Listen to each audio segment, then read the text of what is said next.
Welcome to the Thriving Kids Question and Answer podcast. We've received some great questions from parents and caregivers about behavior, what it is, how to shape it, and how to support kids when it's challenging. If you're looking for a deeper dive on this topic, check out our full episode on behavior with Dr. Caroline Mendel. It's available now in the Thriving Kids podcast feed. So let's get into some of your questions. The first question that we got from a parent was, how do you handle lying, especially in children who seem to show no remorse or recognition of it? So this particular question is a really great one from parents because, the premise of the question is that kids are supposed to show a certain level of remorse at the fact that they've lied. Now, kids engage in all kinds of forms of lying. Sometimes they lie out of intention, like in the sense that you'll ask them if they picked up their towel or picked up their clothes, and they know that they intend to do that in the next minute. So they'll lie to you thinking that before either of you is wise to it, they'll have done that particular task. Sometimes kids lie maybe to get out of trouble while they still think it's sort of like fudging the truth. And then sometimes kids lie in a way that really does hurt other people. Like they've hit their sister and then they say, I didn't hit my sister, and they try to kind of lie, to get out of it. Or they lie to a sibling to get them to do something that they want to do. There's all kinds of different forms of lying, and it's not necessarily all equal. The other thing is that once we catch a kid in a lie, whether they show that remorse or recognition of the lie isn't really the thing that's behaviorally meaningful. The thing that's behaviorally meaningful is repairing their behavior. So what we want to do is let kids know, even if they're not showing remorse, that we'd like them to at least acknowledge that it might have hurt someone or was something that they did that probably wasn't so great for their sister or for us or for their relationships.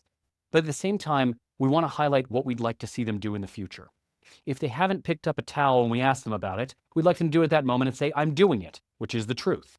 If, it's something where they're trying to get out of trouble, we'd say, look, if you tell me the truth in those moments, you're likely to get into less trouble than if you lie to me. And in the meantime, if we're talking about a kid who does this, in a way that kind of manipulates other kids or kind of hurts people, that's the moment where we want to focus more on some of the strategies we discuss in the podcast to shape their behavior over time and make it so they're more likely to engage in what we consider to be helpful behavior as a way of, engaging well with their peers and not focus so much on the lying in the moment.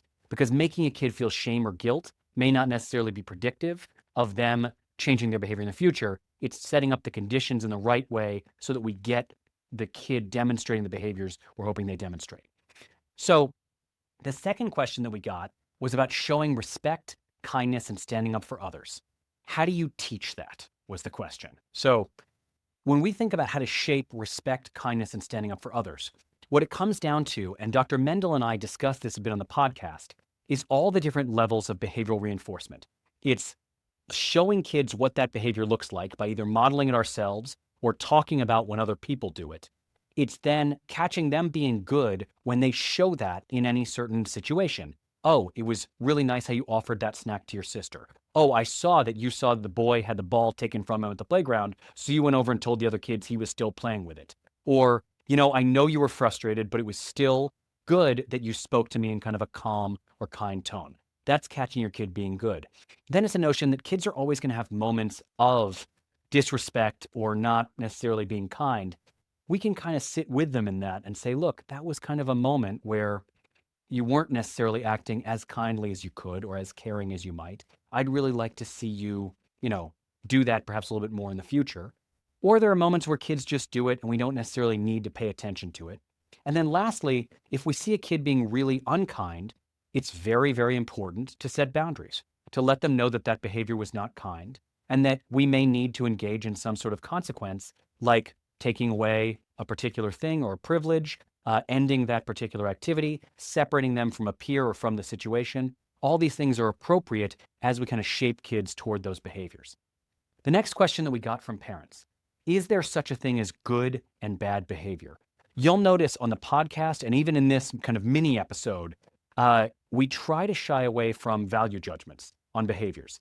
This is not necessarily because there aren't behaviors that are objectively harmful or things that we don't want kids to be engaging in.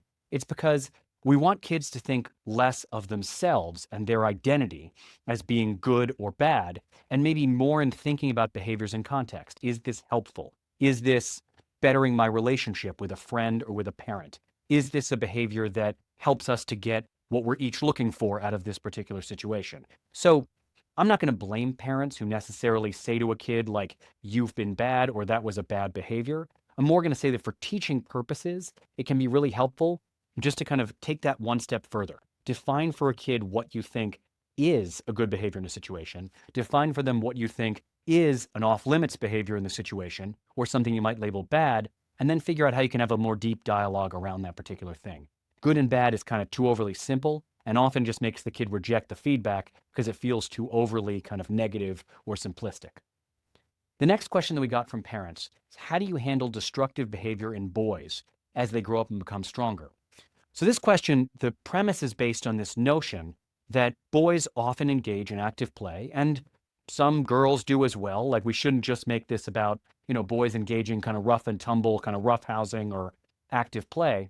But what we'll often see is that, as young males are playing around at summer camp or playing around at recess at school or playing around after school in the woods, in nature, there seems to be some sort of desire to, like, try to chop down that tree or try to break something in half or break this rock open and kind of see what it looks like. Again, that behavior, I think a lot of us look at that and we say, oh, they're exploring, or they're kind of interacting with the world, or they're, engaging in kind of impulses of childhood just to be curious and kind of check things out. What we look for in a lot of kids is whether or not that behavior is impacting them in the way that they form friendships or in the way they behave in school so they can follow the rules and be able to succeed in their school environment or in their extracurriculars, on their sports teams or outside of school in whatever activity they might be doing, art or music class or something like that. These are where what becomes important as we get older is to say to boys, there's a time and a place where you might want to be more active. You might want to, like, just be having an opportunity to kind of play around with things, open them up and kind of look at them. But there are also these moments where we really need to teach them the distinction, where there are situations where we need to calm our bodies and we need to kind of think a little bit more about what the rules are for that situation and try to follow those guidelines. The next, second to last question that we got from parents, related to this particular podcast.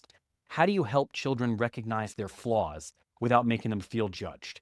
I think this is a key question for a lot of parents because we need to give kids corrective feedback. We're their guides, we're their teachers, we're their advisors, their mentors as parents and caregivers. And we don't just want to be saying to them, and we talk a bit more about this also in our self-esteem podcast episode, we don't just want to be saying that they're doing everything well, because then those kids are due a rude awakening when they get to the real world and a teacher says, actually, you didn't do that well on this test, or a boss says, actually, your performance wasn't that great on this job. So we need kids to be ready for that kind of corrective feedback. The way we think about it is we want to make the feedback about their effort, about their process, and not about their overall qualities. So if they have particular flaws, we're not saying you're bad at sports. We're saying, well, I think that we do well to practice this particular thing because it seems like you still have some growing to do in that particular area. Or we wouldn't say, like, I want you to know that you're a mean kid. Again, we don't want to describe these like permanent states to kids, but we want to frame where we'd like to see them grow. I'd like to see you behaving more nicely towards your friends. Here's what that looks like. Now, we can still give them some corrective feedback and say, I'm really disappointed in what's going on. I'm really frustrated with your behavior. I wish you hadn't done that. It's okay to give reprimands, but more often than not, if we're teaching someone something, we can reprimand them. They might feel really bad about what happened, but our next step needs to be to illuminate what we're looking for as its positive opposite, and then what we're hoping those kids will engage in going forward. The last question that we got from parents, associated with this episode, how do you help a highly energetic kid who's sensitive to even gentle correction? Now, this relates to another question we got in this episode related to how you can kind of help kids recognize flaws without making them feel judged. With an energetic kid, it's kind of a thing where we have to own both things at the same time and let two things be true. We can say, I know you've got a lot of energy, and then we're kind of talking about where that correction is. So much of highly energetic kids are about helping them to be able to look at situations and know when they need to regulate a little bit more and what situations are really important for them to try to do what they can to calm their bodies or to listen to adults or to think about what the rules are for that situation. And then we want to partner with them on is saying, like, look, I'm going to find those situations where you can just let your energy run wild, where you can really just be yourself, because I get it. You come to the situation with energy. But at the same time, here are the places where I want to guide you in being able to kind of take a look at your environment, be a little bit more mindful, and also help you with strategies to calm yourself in moments where you might be really energetic. And that's an important also carryover to things like boys and girls who struggle with perhaps listening or who struggle with attention, where there may also be a role for a therapist or clinician to be involved and to give parents, educators, and other adults in that child's village some behavioral strategies that can help a kid not to feel overly criticized, but can also build in that sort of regulation and sort of behavioral shaping, a lot of which we talk about in the podcast episode on behavior with Dr. Caroline Mendel on the Thriving Kids podcast from the Child Mind Institute.